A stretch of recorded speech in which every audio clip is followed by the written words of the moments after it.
Hi hello friends, எல்லாம் எப்படி இருக்கிறீங்க? இன்றைக்கி நம்ம சேனலில் என்ன பார்க்க போகிறோன்னா, ஒரு சொரக்காய் வச்சு சூப்பரான ஒரு ரெசிபி தாங்க செய்ய போகிறோம். சொரக்காய் பார்த்திங்கன்னா உடம்புக்கு ரொம்ப ரொம்ப நல்லதுங்க. அது இந்த வகைகளை நீங்கள் செஞ்சு பாருங்கள், குழந்தைங்கள்லாம் கண்டிப்பாக சாப்பிடுவாங்க. இப்போ வாங்க எப்படி செய்யலாம்னு சொல்லி பார்க்கலாம். இப்போ கூட்டு செய்கிறதுக்கு நம்ம பாசிப்பருப்பை ஒரு அரை மணி நேரம் ஊற வச்சுருந்தேன், அதை சேர்த்துடலாம். அதோட ஒரு பச்சை மிளகாய், ஒரு 5 போல சின்ன வெங்காயம், ஒரு 3 பல் பூண்டு,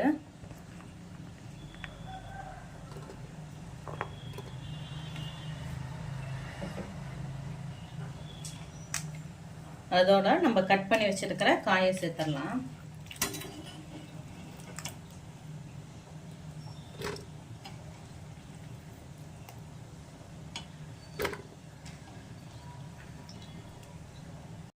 இதில் மஞ்சத்தூள், மிளகாத்தூள், மல்லித்தூள் அரை ஸ்பூன் சேர்த்துக்கோங்க.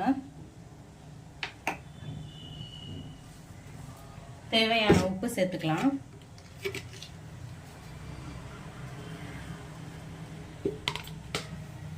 இதுக்கு தேவையான தண்ணி ஒரு கம்மியாகவே ஊற்றிக்கோங்க. அதிகமாக ஊற்றிட்டோம்னா அப்புறம் தேங்காய் ஊற்றும் போது தண்ணி மாதிரி ஆகிடும்.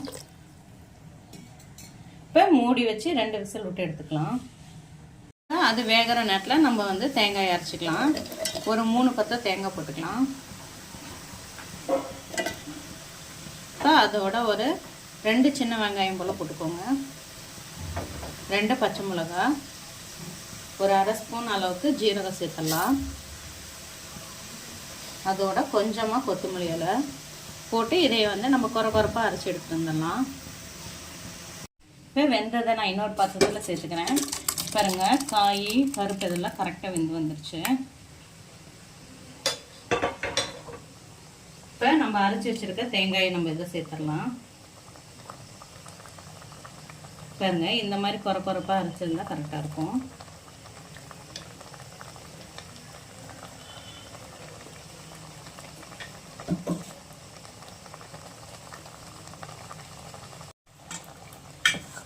இப்போ தேங்காய் போட்ட பிறகாட்டி ரொம்ப நேரம் கொதிக்க தேவையில்லை. நம்ம இந்த சைடு தாளிப்பு சேர்த்துடலாம்.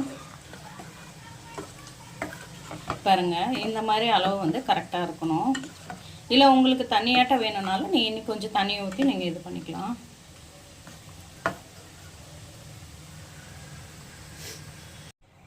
இப்போ தாளிச்சிடலாம். நம்ம இதை தேங்காய் எண்ணெயில் தாளிச்சாதான் நல்லாயிருக்கும்.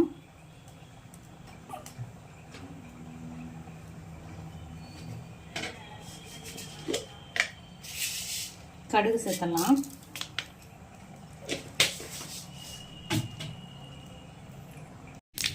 இப்போ கடலைப்பருப்பு சேர்த்தலாம்.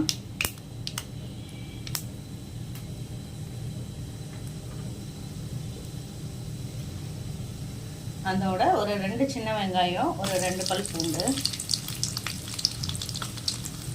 ஒரு 2 வரமிளகாய், கொஞ்சமாக கருவேப்பிலை சேர்த்தலாம்.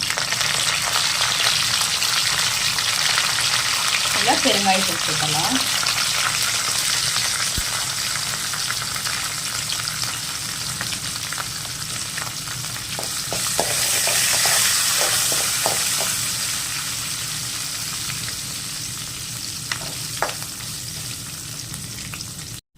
அவ்வளோதான், வெங்காயம் அதிகம் வந்துருச்சு. இப்போ எடுத்து நம்ம அதில் ஊற்றிடலாம் கூட்டில்.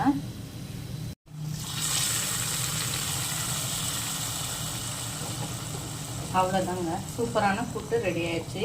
இது இட்லி, தோசை, சப்பாத்திக்கெல்லாம் செம்மையாக இருக்கும். நீங்களும் ட்ரை பண்ணி பாருங்கள்.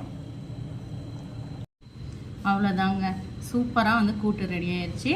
இதோட ஒரு அரை ஸ்பூன் நெய் நம்ம சேர்த்துட்டு சாப்பாடு வச்சு பிசைஞ்சு சாப்பிட்டோம்னா சும்மா சூப்பராக இருக்கும். நீங்களும் ட்ரை பண்ணி பாருங்கள். திருப்பி நெக்ஸ்ட் வீடியோவில் சந்திக்கலாம். பாய்.